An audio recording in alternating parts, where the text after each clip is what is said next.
to those of you watching the webcast online. First of all, I'd like to thank Professor Kinchi Lau and Lingnan University for graciously hosting us as a replacement location. My name is Peter Beatty. I'm an assistant professor at the Masters of Global Political Economy program at the Chinese University of Hong Kong. Our program was started after the Great Financial Crisis, or the GFC, and it was formed explicitly to offer an education to help future leaders and citizens to avoid similar catastrophes. So here I'm not talking about the relatively well-known or much discussed causes of the GFC, things like financialization, deregulation or feckless regulation, derivatives or weapons of mass financial destruction. I'm talking about the intellectual causes. So the intellectual rot that allowed global leaders in government, academia, and business to believe that the market, blessings be upon it, the market is self-regulating and that self-interest and the invisible hand would protect us all from danger. I'm talking about economic orthodoxy, mainstream neoclassical economics, which sadly, to a large extent, has more in common with dogma than science. As David Graeber wrote in his review of Robert Sidelsky's latest book, quote, mainstream economists nowadays might not be particularly good at predicting financial crashes, facilitating general prosperity, or coming up with models for preventing climate change, but when it comes to establishing themselves in positions of intellectual authority, unaffected by such failings, their success is unparalleled. One would have to look at the history of religions to find anything like it, unquote. So CUHK's Master of Global Political Economy program was instituted to provide a greater diversity of perspectives to help the next generation to avoid being suckered by the conventional wisdom, and hence to avoid future such catastrophes, like most pressingly the impending climate catastrophe. I hope everyone can foster within themselves a bit of a contrarian or critical streak, following Mark Twain's advice, which was, whenever you find yourself on the side of the majority, it is time to pause and reflect. Given all of this, I can't think of a better speaker to be introducing to MGPE students, the Lingnan University community, the Hong Kong community, and netizens all over the world than Professor Michael Hudson. It was Michael Hudson's article in Harper's Magazine in 2006 that warned me about the state of the housing market in the US, so that when the GFC finally hit, I was unsurprised. Michael has long been a critical scholar and a bit of a contrarian whose intellectual track record looks a lot better than his mainstream counterparts. This actually reminds me of a great scene in the movie The Big Short, where an angry investor in a fund that has bet all of its money shorting the US housing market asks the manager, are you saying that you know better than Alan Greenspan? To which the response was, yeah, exactly, that's what I'm saying. So this is Michael's first trip to Hong Kong, but he has a long-running connection to the city in the form of a collaboration with one of Hong Kong's native sons, Henry C.K. Liu. In fact, it was through Henry C.K. Liu's writings that I was introduced first to Professor Hudson. I was in the early 2000s, I was in law school in New York, and I naively thought that law and jurisprudence were the commanding heights of how the world worked. But after being introduced to the school of legal realism, I realized that real power couldn't be located in formal law, but in political economy. So I found Henry's writings, and he introduced me to Professor Hudson. So I first read this book, Super Imperialism, and then Global Fracture, which formed the mainstay of the talk that Michael's giving today, also updating on dollar hegemony and how it can be superseded and replaced. And then I moved on to other books like The Bubble and Beyond, Killing the Host, both of which cover how in today's world, in much of the world, finance has taken on a parasitic and economically destructive role. Then his book, Trade, Development, and Foreign Debt is a fascinating work of intellectual history on theories of international trade and investment. And then lastly, just to note one more example, America's Protectionist Takeoff is an excavation of the forgotten American School of Political Economy and 19th century debates over pauper labor and the economy of high wages doctrine, which, although it's covering debates that are a century and a half old, I think is very relevant today, and I would say particularly relevant for China today. Well, with no further ado, I'd like to welcome all of you to join me in welcoming Michael Hudson. Well, I feel very honored to be here, and I'm grateful to Peter and also for Kinchi Lau for having such an illustrious audience. Since the talk is about the ending of American hegemony, I have to begin by describing what it is. And the basic theme of my talk is that the precondition for any country looking for global dominance or to create an empire is the balance of payments and the ability to dominate and control the world's monetary system, because ultimately money is even more of a lever than a military force, as we're seeing today. If you can control the monetary system, you can get other countries into debt to yourself. And if you can get them into debt, then you can treat them like the International Monetary Fund and the European Central Bank treat Greece or Latin America or Argentina or the Ukraine or Russia. If it likes you, like the Ukraine, no matter what form of government you have, it will call you a democracy and give you all the money you want.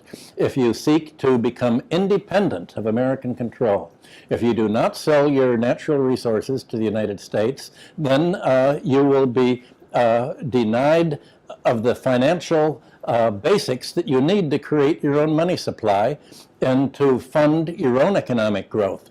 So American hegemony enables the United States to stop any other country from growing by pulling out the connections of its financial system, just like it did in the case of the Soviet Union after 1991. Basically, dollarization is the ability of the United States to run balance of payments deficits without any limit at all.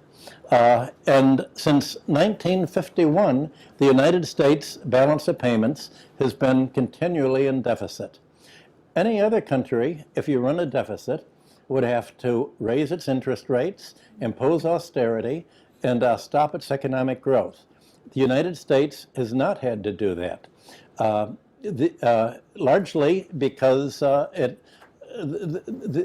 rest of the world needs or believes that it needs the US dollar. So the amount of US dollars, which are US Treasury obligations, their debt, the international monetary reserves of the world central banks are the debts of the United States government. Imagine if you could, whenever you went to the store, if you could simply write an IOU and get the groceries you needed, pay the rent you wanted, buy whatever you wanted, and other people would hold the IOUs and they would use that to think that they're wealthy. They could trade them with each other and everyone would accept them, but you'd never have to pay them off. You'll just write an IOU. That's essentially what the United States is able to do internationally. And the result is that the amount of US government debt in international reserves is 30 times the amount of China's RMB and 3 times the amount of euros. So the United States can run a trade deficit and a military deficit and just spend money into foreign countries. Other countries, you know what happens to them if they run a deficit. They have to go to the International Monetary Fund, which is a small office in the basement of the US Pentagon, and the International Monetary Fund will tell people, you'll have to sell your raw materials to United States and other investors.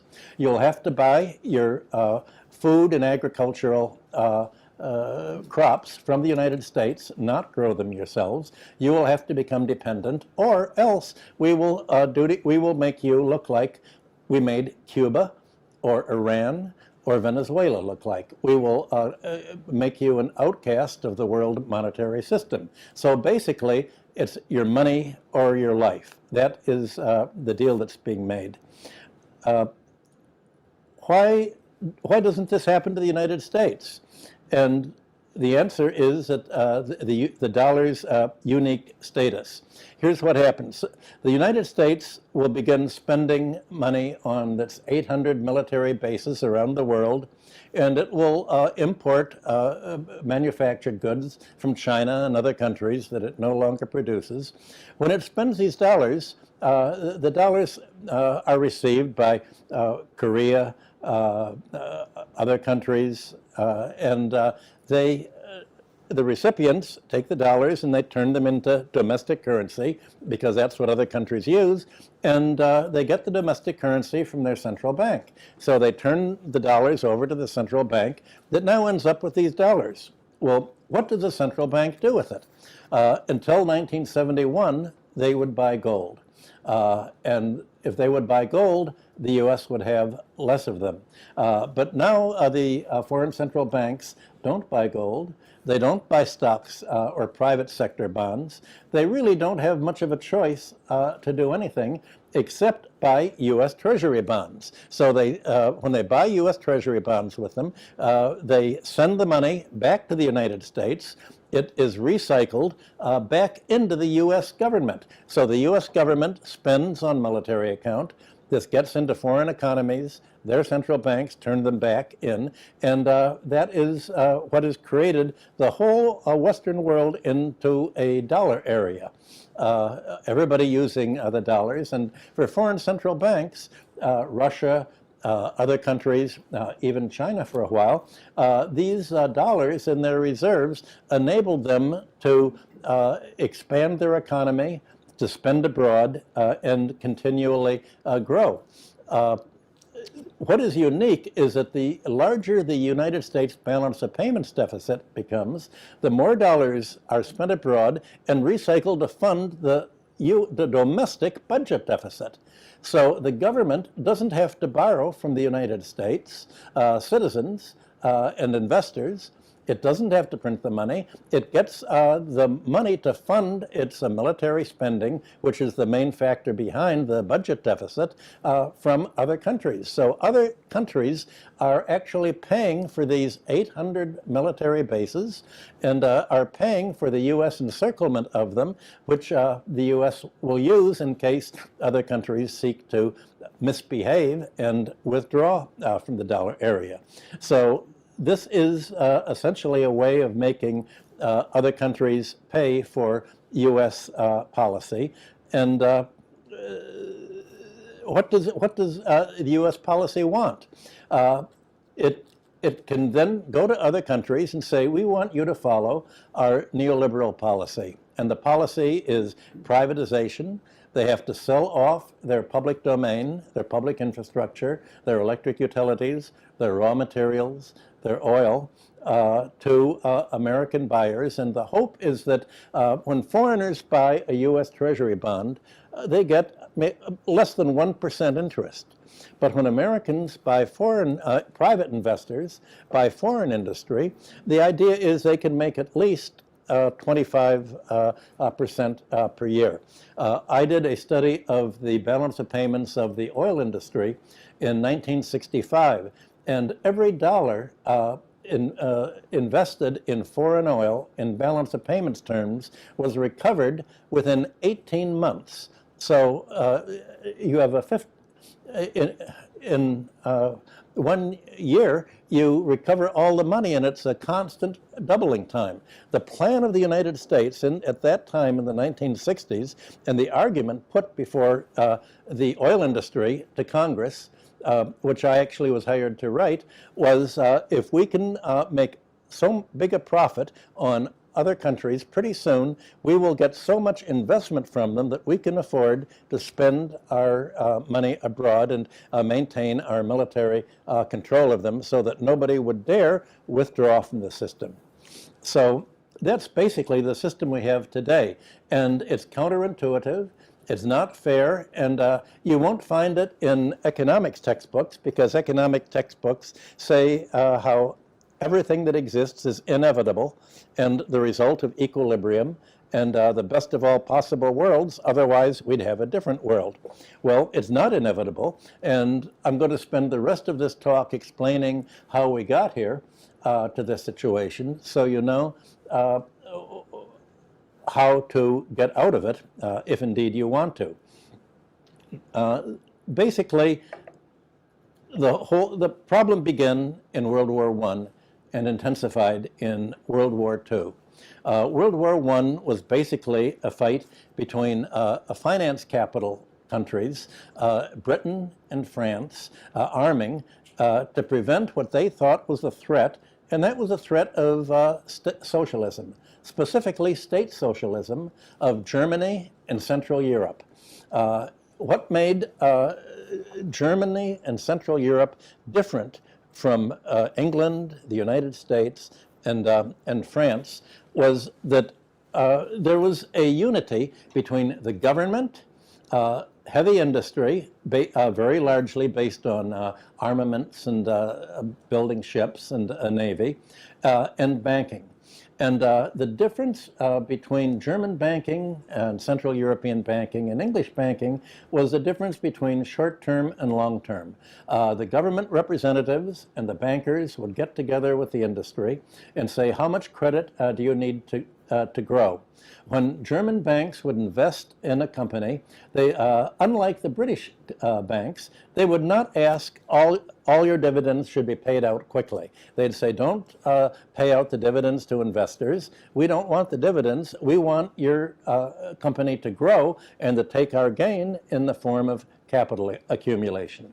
By contrast, in 1914, the British financial press began to publish warnings saying they feared England would lose the war to Germany because of financing. Its banks wanted quick payouts. The stock market was hit and run. It was basically rife with fraud, and the stock market people would put investors into a company and then just sort of leave it there. There was no long-term growth and no work between government and finance and industry together. That was what they called the free market. Germany realized that to develop, it had to do just what the United States did, and what I described in America's protectionist payoff. You need the government to invest in basic infrastructure to lower the cost of doing business. That if the government would run your transportation system, your telephone system, your communication system, it could provide services at cost or at a subsidized basis or freely. Public health, health care, medicine, all of this was viewed as a capitalist policy, and at that time people thought that industrial capitalism was going to evolve into socialism of one form or another. There were many kinds of socialism. There was state socialism in Germany, run by the heavy industry. There was anarchic socialism. There was Marxian socialism. There was the old-fashioned David Ricardo, John Stuart Mill land tax socialism to free capitalism from the landlord class.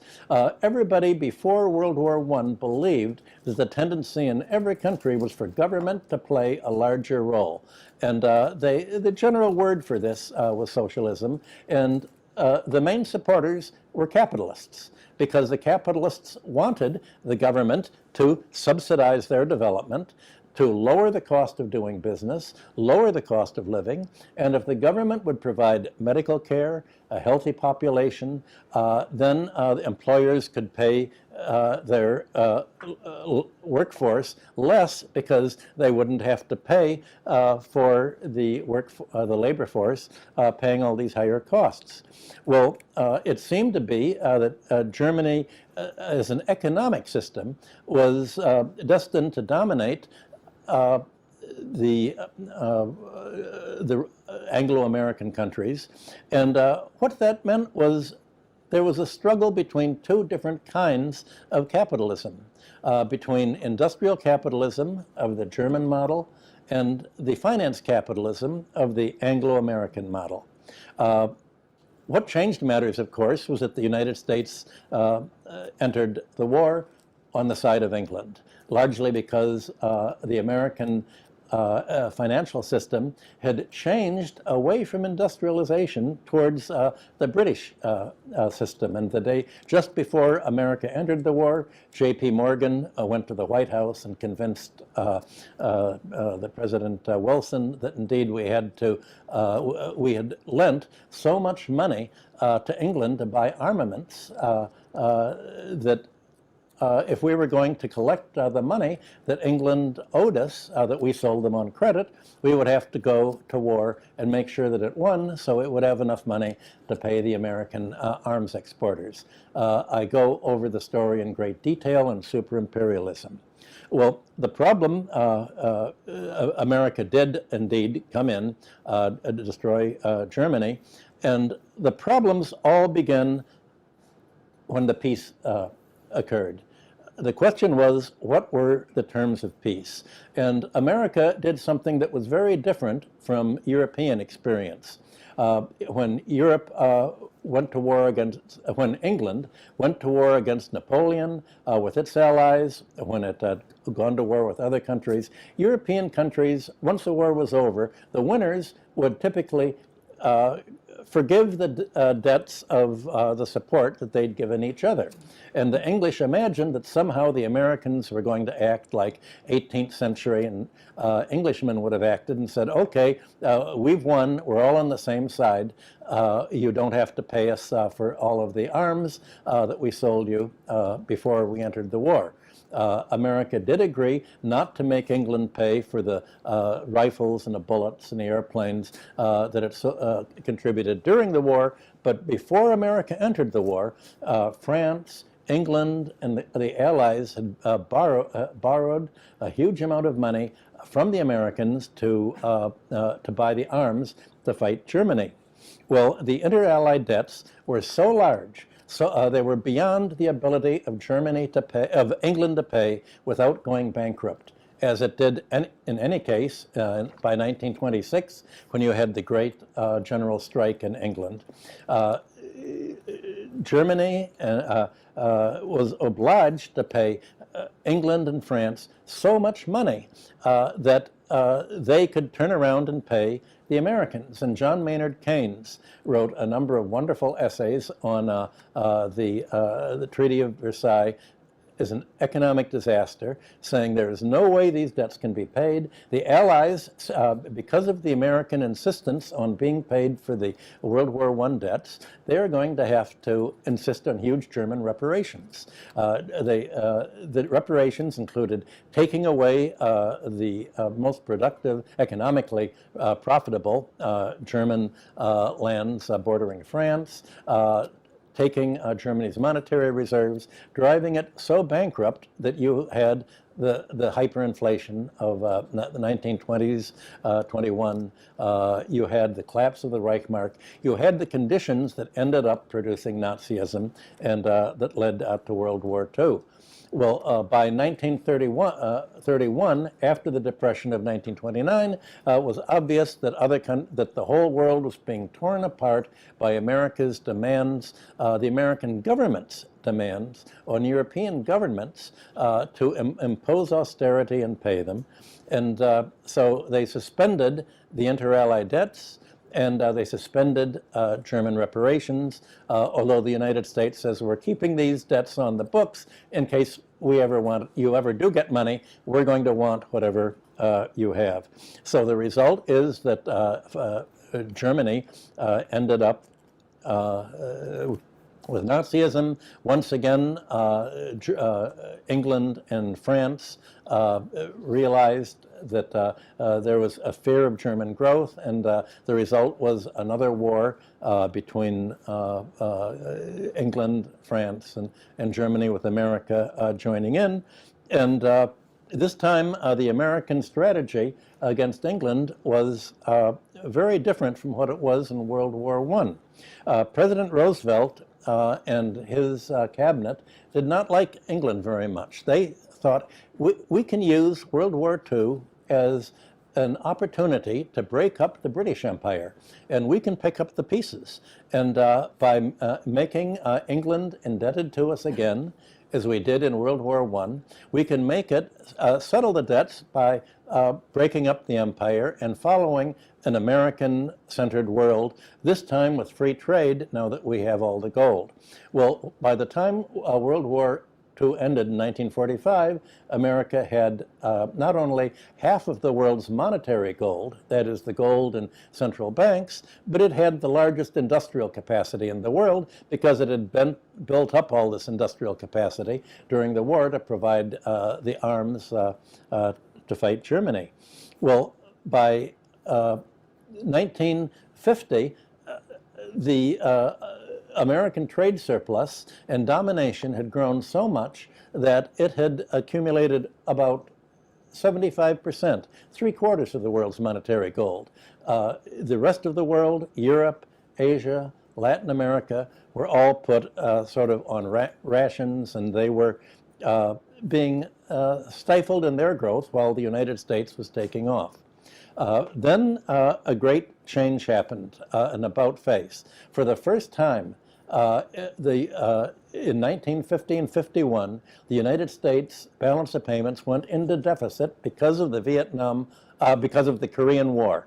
And the Korean War was so expensive that it started what would last for 3 decades, where the entire U.S. balance of payments deficit was military in character.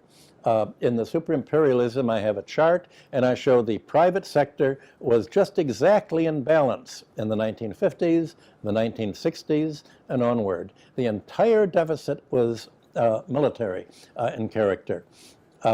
This became even more serious after 1962 in the Vietnam War. What happened was after Roosevelt died, after being reelected for his 4th term, he was replaced, he'd chosen, or was forced to choose by the Southerners who controlled the Democratic Party in the United States, to appoint Harry Truman as president. Truman immediately threw his support behind the British Empire and the French Empire, and when Eisenhower was elected in 1952, Eisenhower decided to put all of America's support behind the French Empire, including Vietnam, saying that any country that wanted control of its raw materials, any country that was nationalistic and wanted to control its own growth was communist. Well, if that was true, of course, everybody would want to be communist at that time. But they confused a nationalist revolution in Vietnam and other countries with a communist revolution, and began the backing that in the 1960s under President Kennedy and even more Johnson became the enormous balance of payments outflow during the Vietnam War. Every American soldier in Vietnam used 1 ton of copper per year. The American strategy was, if you can fill all of the air full of bullets continually, there won't be anyone surviving to fight you. And it was as if they were fighting each other with ingots. Well, the costs of fighting the Vietnam War include making military bases over the world, spending money, especially spending money in Indochina, not only in Vietnam, but in Laos. And being French, there were all the banks were French, and the money that was spent locally in dollars were taken by the Vietnamese central bank, the Laotian, Cambodian central banks, and sent to Paris because they were part of the franc area.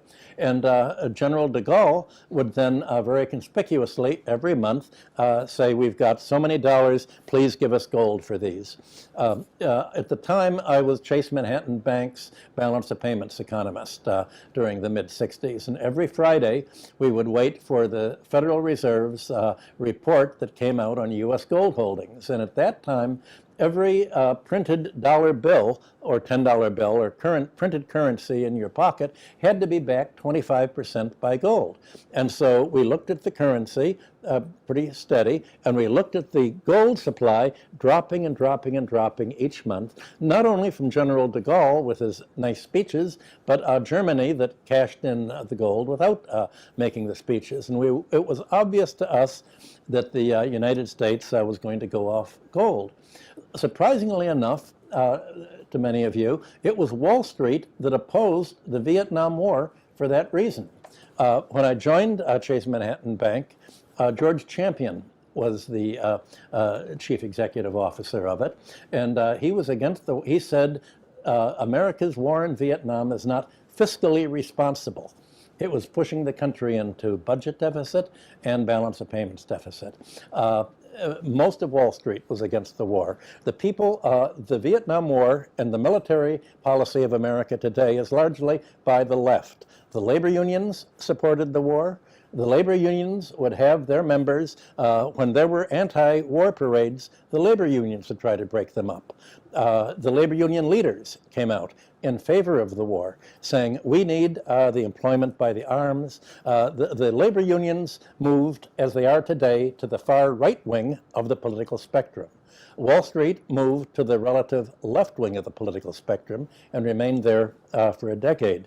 Well, finally, the time came by 1971 when America ran out of gold, and it said we're not going to sell any more gold at $35 an ounce. They closed the London gold pool where they'd been doing all of the selling and went off gold. And that created a lot of worry in the government because if, imagine, for ever since World War I, America had dominated the world by having most of the gold. It had the gold, and therefore the monetary base in other countries didn't have it. It thought, now what's going to happen? There were forecasts of it running a balance of payments deficit, and it said the dollar is going to go down and down. There's going to be hyperinflation. We've lost it. I didn't think that would happen, and I wrote my book, Super Imperialism, to show that without getting gold, what were central banks going to do with all of these dollars that were being pumped into the world monetary system? Well, I said they only have one choice. They're not going to buy U.S. stocks. They're not going to buy U.S. companies. They're not going to buy real estate. They're going to buy treasury bonds. And instead of the gold standard, we now have a U.S. treasury bond standard. And I gave a speech at Drexel Burnham for their annual meeting saying this. And Herman Kahn, who was a military strategist, you may know him from the movie Dr. Strangelove that was based on him, immediately hired me and told me that the largest purchaser of the book, Super Imperialism, 2,000 copies, was the Defense Department and the CIA. And they looked at it as a how-to-do-it book. I had thought that socialists would read it, but the socialists wanted to say, America's weak, we won, it's ended the war. The Defense Department said, my God, you've showed us how we've pulled the biggest ripoff in history. This is wonderful. They gave the Hudson Institute an $85,000 grant for me to explain superimperialism to them, and I quickly became the highest paid American economist in North America by going around explaining all of this. Much to my surprise, I thought somehow some other country is going to do something about this. It was translated into Spanish, and I know the Russians were working on it. But what happened was that all of a sudden the world became more dependent on U.S. government debt than they had become dependent on gold. Well, now you can fast forward. This was in 1971 and 2. Well, in 1973 and 4, you had what's called the oil war. It really wasn't the oil war. It was the grain war. The Carter administration and the U.S. administration said we looked at the trade figures of the United States, and the basis of America's foreign trade, the strongest sector is agriculture. That's outperformed industry, outperformed absolutely everything.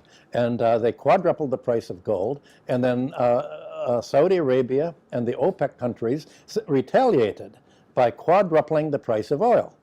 And so the United States wondered what to do.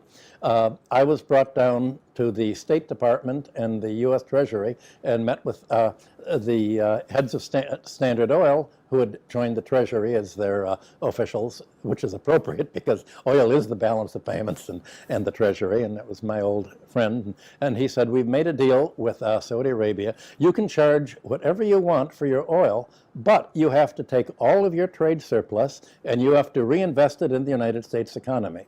We won't let you buy any American company because you're Arabs and we're not. But you can buy 1 million shares of every country on the Dow Jones average. You can get minority shares, and the rest you'll buy Treasury bills. And Saudi Arabia agreed, and as they have ever since. Then in 1975, you had, 78, I'm sorry, you had the Iranian Revolution. And here's an example of how dollar hegemony was used to dominate other countries. Iran, like under the Shah, like other countries, had borrowed and denominated its debt in dollars. America's debt is all owed in dollars. So America, as Alan Greenspan said, can always repay its debts because it can just print the dollars. But if you're a foreign country, if you're Turkey or China or Hong Kong or Korea, you can't print dollars to pay your dollar-denominated debt. Now, Iran held dollar reserves, U.S. Treasury bonds and bank accounts, so that it could pay the interest on the foreign debts that it had borrowed before. And so in 1978, it sent a note to Chase Manhattan, where I'd worked, saying, please pay out of our account what we owe the bondholders. Chase had changed CEOs to David Rockefeller, and David Rockefeller wanted to do what he thought was right, which he defined as doing what the Treasury told him to do. Chase Manhattan is very different from Citibank at that time. Citibank was always trying to make money for itself. David Rockefeller was essentially had thought of becoming Treasury Secretary, but wanted to do what the government told him to do, thinking that was good citizenship. And so he said, okay, we're not going to pay the money out of Mr. Khomeini's account now that we don't like Khomeini, we like the Shah. And that forced Iran to default on the debt, and on the terms of the borrowing under the Shah is if you miss a payment, you owe the entire principal. Imagine if you took out a mortgage and you could pay a little bit every month, but if you miss a month, you have to pay the entire balance. Well, obviously Iran couldn't, and that became the excuse that the United States took to isolate Iran in the world markets. Similar thing happened in 1985 with Japan. Americans became very worried about all of the automobiles that Japan was making and the electronics and the other things. So it asked Japan to please commit suicide. Well, Japan was quite happy to do this because after World War II, when MacArthur came in, it said, we have two choices. There's a large socialist movement in Japan. They're very good. When they fight the police, they have helmets on. But we have one great ally, the criminal class, the Yakuzis. America put all of its backing behind the criminal class, hired them to assassinate the socialists, as it does in other countries, and essentially put them in power so that they were willing to do almost everything the United States wanted them to do. And they agreed to raise the price of the yen against the dollar so much that their car industry went bankrupt. By 1990, they were completely wrecked, as they remain wrecked today. So if you're a friend of the United States, you are expected to take one for the team and kill yourself, kill your economy to help the United States. That's what it means to be a democracy in today's world. Well, then finally you had 1991 with the final stage of Stalinism being kleptocracy and neoliberalism. The United States sent the Americans over to help make sure that Yeltsin won. And as President Putin noted, Russia lost as a result of the neoliberal neoliberalism that was brought there in 1991, it lost 22 million people, more than it lost in World War II as a result of neoliberal policies. And basically what had happened in 1980, every trend in the world economy made an about face, turned around, and the result was Margaret Thatcher in England and Ronald Reagan in the United States introducing neoliberalism, meaning essentially finance capitalism, not industrial capitalism. And that absolutely transformed matters. And it's obvious that at that point, the world was put on a kind of a collision course. Now, the problem for the world today that this left by after the 1997 Asia crisis that you all had to experience here when your real estate prices collapsed, and the collapse was especially bad in North Korea, where the Americans used the Asia crisis that was connected to the ruble collapse as a means of coming in and buying control by buying the stocks of Korean and other Chinese and other companies at a great discount. It was engineered really in the United States. The question is, what do other countries do to stop this neoliberal policy that is destroying their economies? And how do you stop the U.S. military spending that's being used to essentially force you into budget deficits by saying, we beat Russia, we, the United States, beat Russia by build our military buildup, and our military spending forced Russia to spend so much to defend itself in the Cold War that it couldn't produce consumer goods, and this led to the fall of Stalinism in the United States. Well, the problem is, how do you prevent the U.S. from threatening you militarily and forcing you to divert your economy away from your own industrialization to pay for your own military spending, which is a kind of overhead? Well, the United States can do this and keep on spending dollars without limit because other countries have to accept them, and that's their form of savings, as I mentioned. So that's led China, Russia, and other countries to say, we don't want to be in the position that Iran was in 1978. We have to break free of the dollar area. We have to de-dollarize. Obviously, every country needs to trade or do business with countries using the U.S. dollars because that's the system that has been created and is already in place. So China needs to hold heavy dollar reserves. Russia needs to hold dollar reserves. But the first thing they realize is we need an alternative. And the alternative is obviously gold. China is using its balance of payments inflows to buy gold. Russia is using its trade and investment surplus to buy gold. And the reason is this is not something that's really intuitive.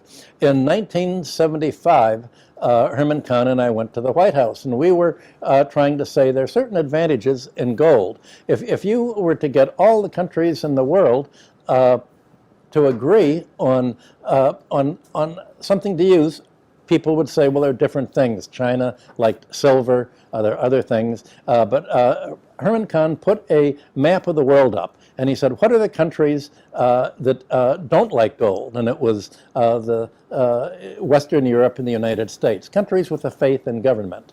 What are the countries that like gold? Well, that's the whole rest, Asia, Latin America, China. It's people who didn't really trust the government. It's people who thought we'd better protect ourselves because something's going to happen, and the economy's very unstable, the stock market's unstable, and so you have the whole rest of the world outside of the Anglo-American Western Europe sphere realizing that, well, gold or silver is something that's objective, and the good thing is it's limited. I argued that gold was a peaceful metal because if you had the pre-1971 gold exchange standard, when a country like the United States would spend military funds abroad, it would steadily lose gold and it would lose its ability to control the world monetary system. Countries gaining gold, like China, Russia, the Shanghai Cooperation Organization area, by shifting to gold, you're restoring control of the world's monetary system for yourself. Now, there's a difference between de-dollarization and actually avoiding the dollar in making your currency a reserve currency. De-dollarization is looking for an alternative. When China and other countries and Russia are talking about de-dollarization, in the first instance, what they're talking about is avoiding the use of the dollar for foreign trade. What do? You never, ever borrow money in a foreign currency. You only borrow in your own currency. You never denominate your imports and exports in investment in dollars.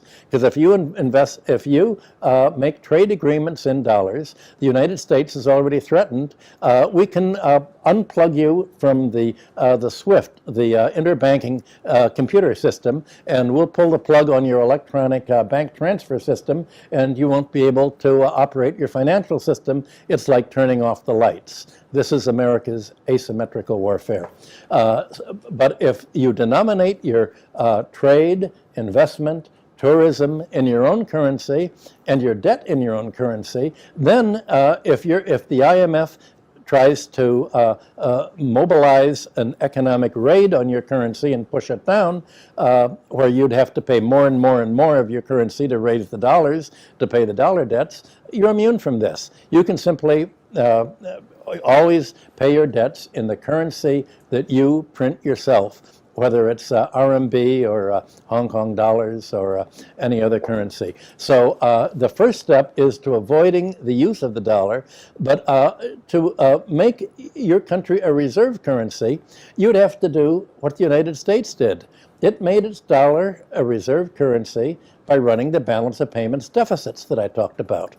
It was the deficits that pumped the dollars into the world central banking system that enabled the central banks to hold dollars in their foreign reserves, and that's what being a reserve currency is. I don't see much opportunity for China or Russia to run a balance of payments deficit right now. They're accumulating dollars, and so if you have the RMB or the ruble as a global reserve currency, how are other people going to get the RMB or the rubles if you're not spending it, if you're not importing from them by running a trade deficit with them, if you're not investing with them and having a investment outflow, buying control of their resources, or spending tourism money or military money there? I don't see any way of that happening in the short term. So all that you can do to de-dollarize in the short term is to cut your currency independent of the U.S. economy. Fortunately, you have one man who's helping you, who's doing more than either I'm doing or any left-winger I know, and that's Donald Trump. He realizes that other countries hesitate to break away from the U.S. dollar, that they hesitate you need a critical mass of countries to accept each other's currency. For China to accept Russia's rubles, Russia to accept RMB, Iran, Turkey, other countries to do it. And so Donald Trump has made clear that the United States has to be the winner and other countries the loser in any trade agreement or financial agreement that's made. So it's helping driving Russia into the Chinese and Shanghai Cooperation Organization orbit. Trump is also making it clear that we have no intention of ever repaying any of the dollars that other central banks have, and if we don't like a country that holds these dollars, we can simply cancel their accounts at the Treasury. You can have a bank account, and if the bank president says, we've just erased your account, now you can't pay your rent with it because I don't like you. That's what America can do to foreign countries with the Treasury, like it did with Iran in 1978. Trump has made clear that that's one of his options, and so he's saying you'd better get your act together and become independent of the US dollar, because here's what, if I don't do it, the deep state behind me, who run the CIA, the State Department, the Treasury, they're going to do it to you.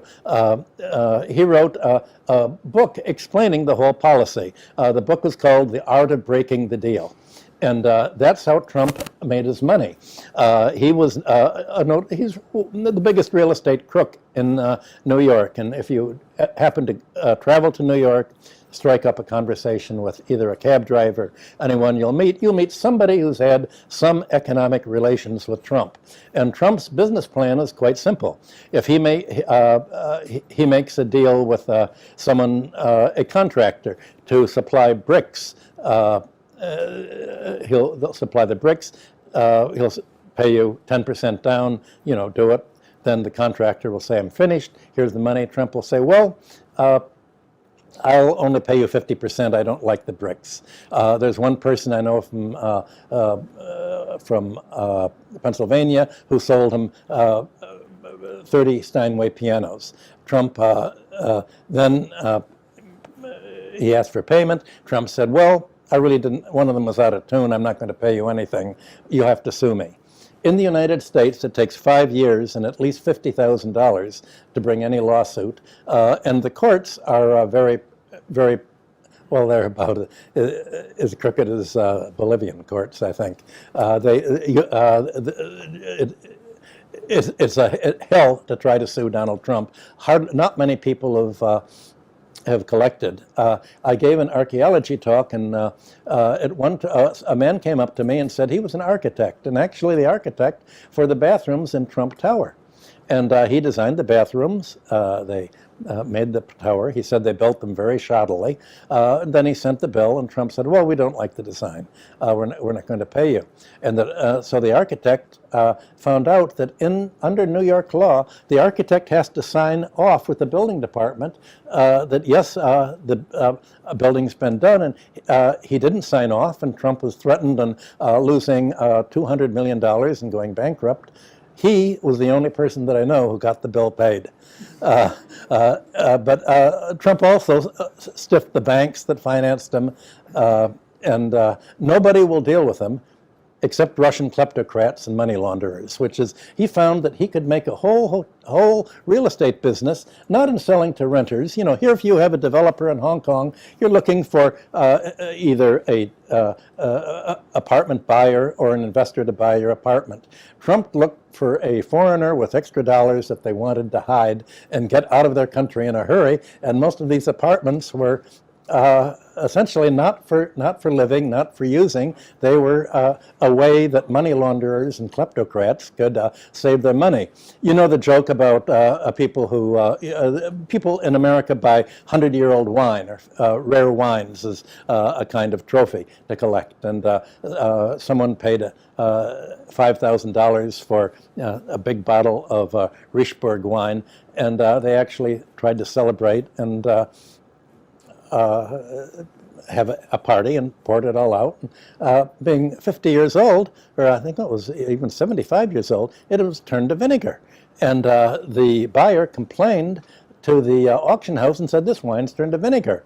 And the auction house said, that wine's not for drinking, that's for trading. Well, that's what Trump's apartments are for. They're not for living in, they're for basically trading. And he became a television celebrity and was elected president because the Democrats under Hillary said this election is over who is the lesser evil. And the Americans made, I think, the right choice. Trump was the lesser evil. the alternative was World War III. Of course, it was the lesser evil. We're still living in the aftermath of that. So essentially, you have Donald Trump trying to conduct American foreign policy, its economic policy, its monetary policy, and military policy of we win, you lose, unless you de-dollarize. I tried to make that point, and with all these books, a lot of people read them, but I couldn't come near to what Donald Trump was able to do. So I'm sure that I've moved very fast, and I think now we should probably take some discussion, and I can explain anything that I've left out as to what the world what you need to do.